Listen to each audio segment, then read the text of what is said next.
Hello Aries, Sun, Moon, Rising, and Venus signs. Kamusta po kayo? Sana po ay nasa mabuti kayong kalagayan. Welcome back po sa ating channel, and kung bago kayo dito, welcome po kayo. And thank you sa inyong pagbisita. I truly appreciate it. Tignan po natin ang mga messages po para sa inyo sa araw na to, September 20. Aries, imprisonment. Ayan, so tignan natin kung ano ang imprisonment na nararamdaman ninyo. Poverty. So, Aries, ang iba sa inyo, feeling ninyo sa ngayon, nakakulong na kayo dito sa sitwasyon ninyo, sa pagtitiis, sa lack of money, no, sa problema pangkaperahan, or, you know, Aries, this could also be related to relationships, no? Maaring ang iba sa inyo, pakaramdam ninyo, nakakulong na kayo doon sa inyong relationship, sa kung ano man ang nararamdaman ninyong hindi maganda, no, sa inyong karelasyon. So, maaring feeling ninyo din dito kasi kung sa relationship nga ito, no, for some of you, Aries, feeling ninyo hindi na kayo mahal ng mahal ninyo. Feeling ninyo siguro wala na siyang oras sa inyo. Wala nang, alam mo yun, wala nang parang nanlalamig na siya sa iyo. Maaring gano'n ang nararamdaman ng iba sa inyo dito, Aries, no? And feeling ninyo nakakulong na lang kayo doon. Kasi parang wala naman kayong karapatan na magsalita dito. Parang wala naman kayong liberty na magpahayag ng kung ano nararamdaman ninyo sa inyong person. Kaya feeling ninyo imprisoned kayo sa sitwasyon na yan, no? Maaari din na imprisonment ito sa poverty, sa pangkaperahang sitwasyon, no? Maaaring may mga financial problems ang iba sa inyo dito, and maybe you've been experiencing that for quite a while na ngayon, Aries, no?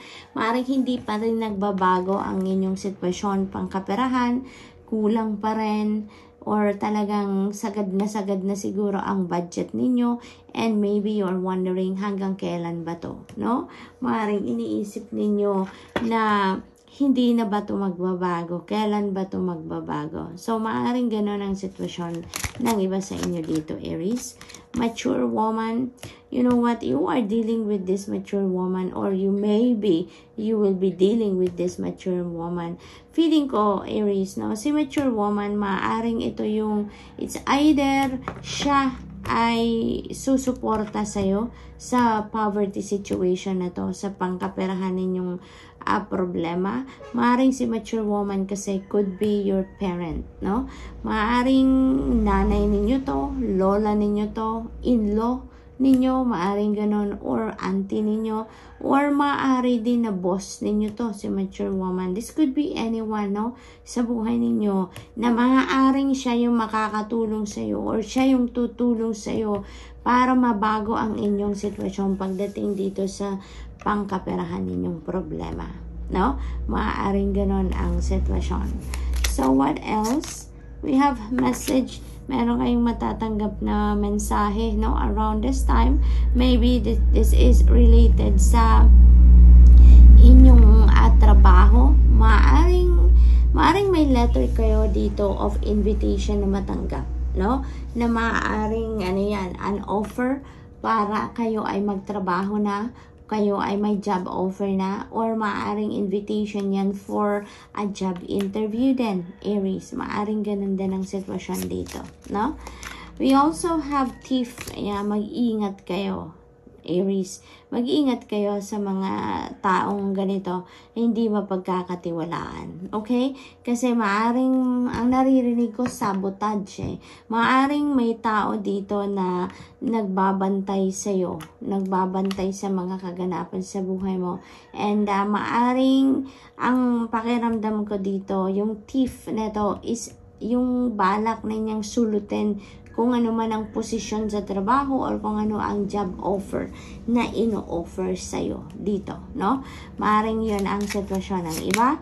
We also have thoughts. Ayan, iniisip ninyo to, si mature woman, no?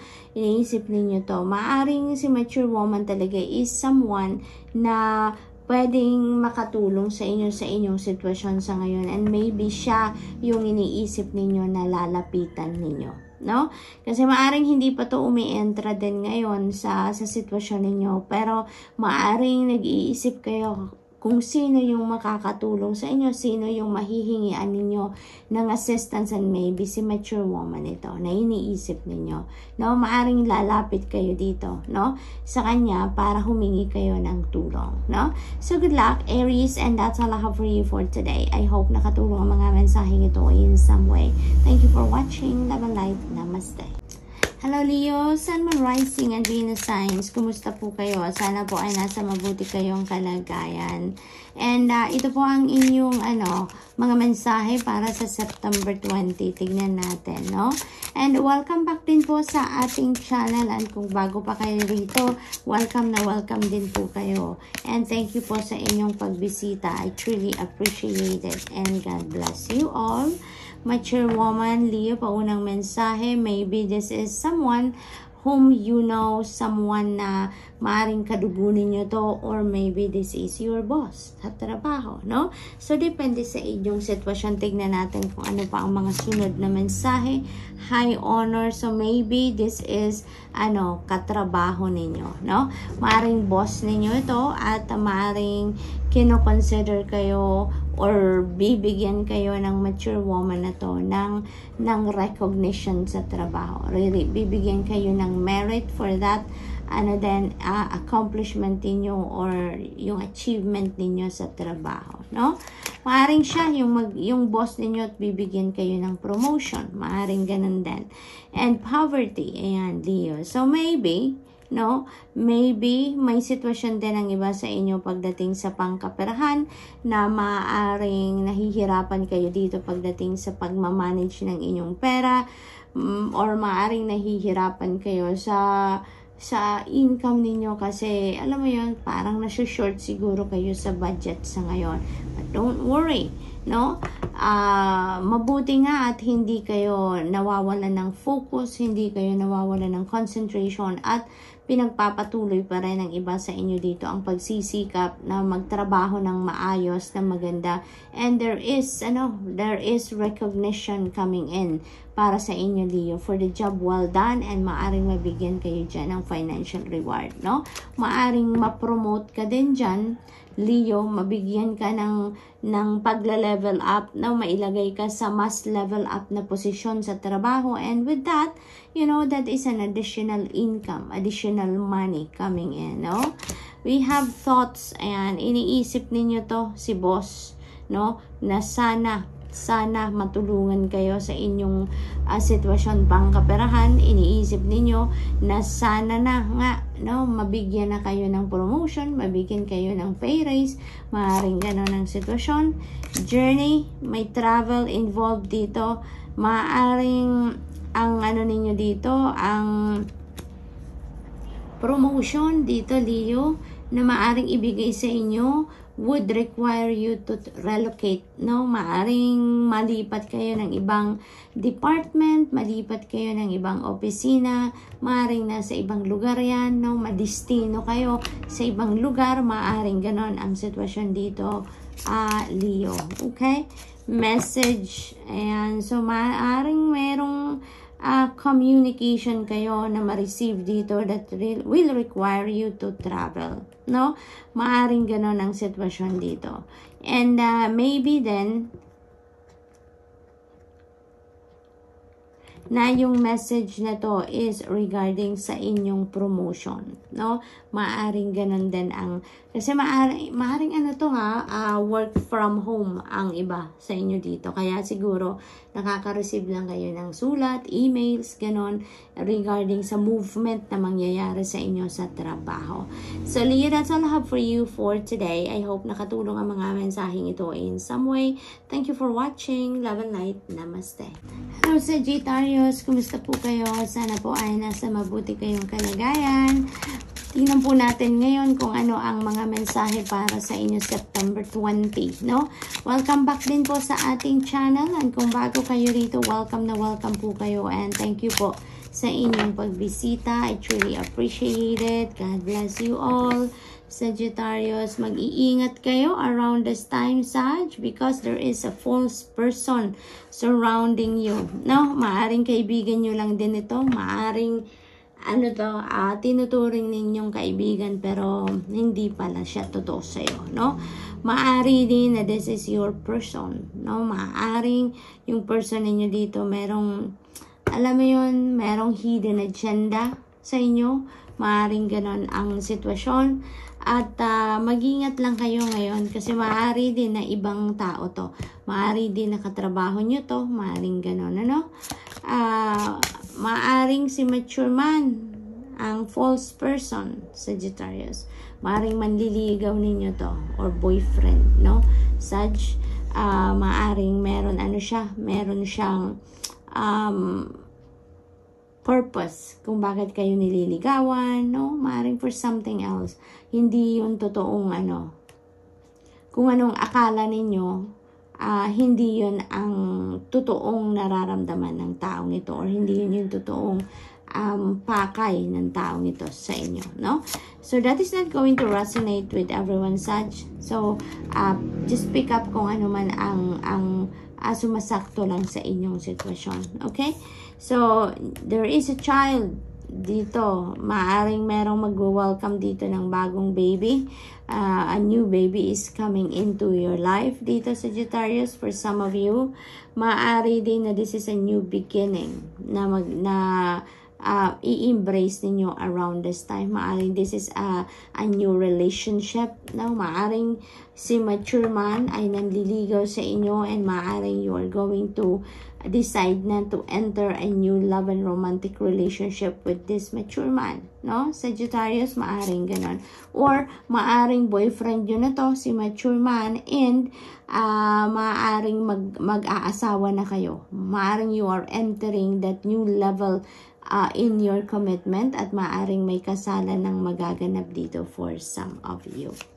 So what else? We have lovers. Yes, definitely, Sagittarius. May kasalang magaganap. Merong pagpapasok sa bagong love connection dito for some of you. So it's either magpapakasal na ang iba sa inyo or papasok pa lang sa bagong love and romantic relationship ang iba sa inyo dito, no? And with the lover's energy as well, maaaring dahil nasa tapat din niya si false person, no? Maaaring meron ditong lying, no? Na nagaganap for some of you with your person dito, Sagittarius. Maaaring nagsisinungaling or may kasinungalingang ginawa ang person ninyo sa inyo, no? Maaring ganon din ang sitwasyon ng iba. And of course, it's not going to resonate with everyone. Okay, Sag? Change, there is going to, pagbabago. Merong mga pagbabagong magaganap dito. Maaring sa relationship ninyo yan, katabi niya si lovers. Kaya maaring meron ditong aalis, no? Maaring merong mag-aalis sa balutan dito sa inyo. Maaring someone is leaving something or leaving someone. Maari din na may pagbabago sa inyong tirahan because may mag-aasawa na sa inyo or may magla-level up na ang inyong commitment with your person. So maybe there is a change in residence dito because maaring meron nang magsasama dito together, no? Maaring some of you are deciding to live together na with your person, no? Kaya merong lipat bahay dito na magaganap, may mga pagbabago sa relationship dynamics, may magbabago sa place of residence ng iba sa inyo din, no? Sag? What else? We have occupation. And so this could be the new beginning then energy, no? Maaring ang iba sa inyo is talaga, mayroong pagbabago din sa trabaho, no? Maaring ngayon makukuha nyo na kung ano yung gusto ninyong ginagawa, your passion, what you love to do. Ngayon, yung dream job ninyo, maaring ito na din ang sisimulan ninyo sa ngayon. And maybe, that is the change that is coming your way. Maaring yung trabaho na to will require you to relocate somewhere. Maaring yung trabaho na to ay maaring this is an overseas job opportunity na nakuha ninyo. Kaya marami-raming bagahe, di ba? So, maaring kayo, malayo-layo ang babiyahiin ninyo, ang lilipatan ninyo, no? So, good luck, Sag, and that's all I have for you for today. I hope nakatulong ang mga mensaheng ito in some way. Thank you for watching. Love and light. Namaste.